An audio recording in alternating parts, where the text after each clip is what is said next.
चले बिस्मिल्लाहिर्रहमानिर्रहीम। बेटा लास्ट टाइम हम चैप्टर नंबर 9 के सिर्फ यंग डबल स्लिट एक्सपेरिमेंट तक डिस्कशन कर सके, न्यूटन-रिंग्स तक। आज का हमारा मौजू डायफ्रैक्शन को फोकस करना है, ठीक है। डायफ्रैक्शन का मतलब बेंडिंग ऑफ लाइट है,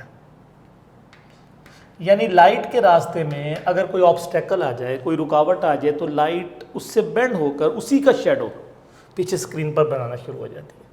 तो लाइट के इस बिहेवियर को हम डायफ्रैक्शन का नाम देते हैं।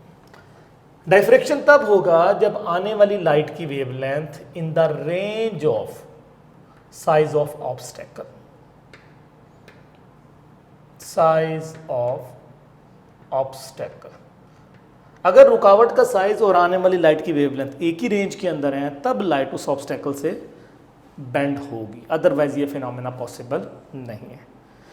ये भी बेसिकली इंटरफेरेंस ही की एक टाइप है, लेकिन इसमें क्या होता है कि इंटरफेरेंस में डिफरेंट वेवफ्रंट की लाइट वेव्स मिलती हैं और इसमें एक ही वेवफ्रंट के डिफरेंट पार्ट से आने वाली लाइट जो है मिल रही होती है, ठीक है। डायफ्रैक्शन को समझने के लिए नैरो स्लिट का कॉन्सेप्ट भी दिया गया बुक के अंदर, डायफ्रैक्शन ग्रेडिंग प्लेट का कॉन्सेप्ट भी दिया गया,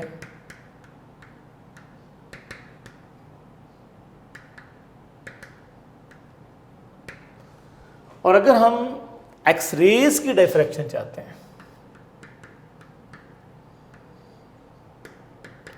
तो उसका कॉन्सेप्ट भी बुक में ब्रैग्स लॉ की शक्ल में दिया गया, ठीक है।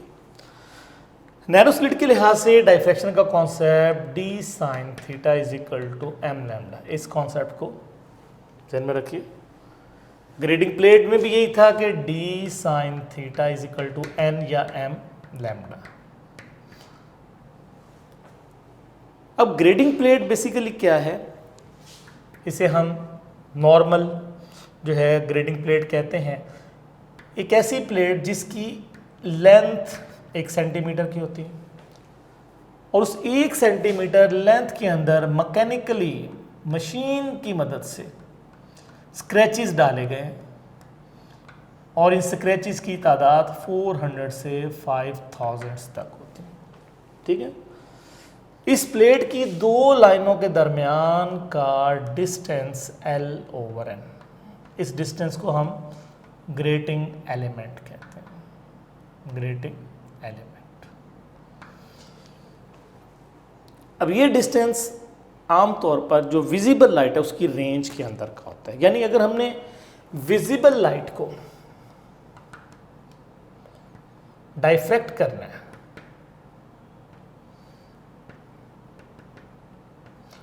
तो हम ये ऑर्डिनरी ग्रेडिंग प्लेट यूज़ करते हैं अगर हम विजिबल लाइट को डायफ्रैक्ट करना चाहते हैं। लेकिन एक्सरेज जैसा कि जिसकी वेव लेंथ आमतौर 10⁻10 मीटर, जिसे हम 1 एंगस्ट्रॉन भी कहते हैं, अब ये लाइट अगर ग्रेडिंग प्लेट पे डाल दें तो इसकी वेवलेंथ बहुत शॉर्टर है as compared to grating element, यानी लैम्डा की कीमत उस डी के मुकाबले में बहुत ही कम है, लिहाजा डायफ्रैक्शन एक्सरेज का पॉसिबल नहीं है। एक्सरेज के लिए फिर हम यूज़ करते हैं एटॉमिक क्रिस्टल, एटॉमिक क्रिस्टल, क्योंकि एटॉमिक क्रिस्टल की प्लेन्स के दरमियान भी डिस्टेंस यही होता है और जब तक ये रेंज इक्वलिटी में रहेगी तब वहाँ डायफ्रैक्शन पॉसिबल है, अदर डायफ्रैक्शन पॉसिबल नहीं है।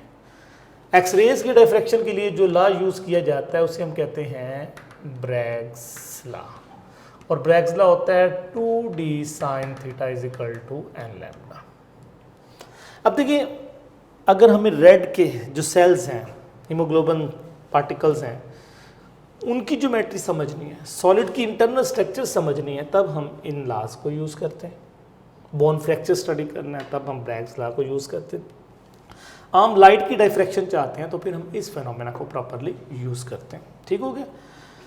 ये बात जहन में रखना है कि डायफ्रैक्शन में जो सेंट्रल स्पॉट है वो मैक्सिमा होता है। उसके बाद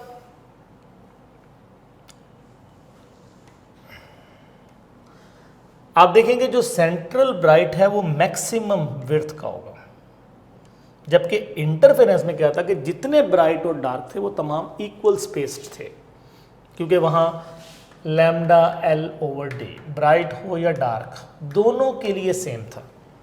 लेकिन यहाँ ऐसा नहीं होगा, यहाँ लाइट ने क्योंकि बैंड होकर फैलना है, ज्योमेट्रिकल शेडो बनाना है, ठीक है। तो सेंट्रल जो मैक्सिमा है वो वाइड होगा। इसके बाद डिस्ट्रक्टिव पोर्शन बहुत ही कम होगा। फिर उसके बाद फर्स्ट ब्राइट इधर भी और सेम एज इधर भी। उसके बाद फिर डार्क पोर्शन। अब देखें डार्क पोर्शन आहिस्ता आहिस्ता बढ़ता जाएगा। पहले ब्राइट ज़्यादा था, डार्क साथ कम था, अब ब्राइट थोड़ा कम हो गया, डार्क थोड़ा फैल गया। तो जैसे जैसे आगे बढ़ते जाएंगे इन फ्रिंजेस के स्पेस नॉन यूनिफॉर्म हो जाते हैं, इक्वलिटी नहीं रहते, ठीक है। जबकि इंटरफेरेंस में तमाम ब्राइट डार्क इक्वल स्पेस्ड होते हैं, डायफ्रैक्शन में ऐसा नहीं होता। इंटरफेरेंस में तमाम ब्राइट टोटल ब्राइट होंगे, तमाम डार्क टोटल डार्क होंगे।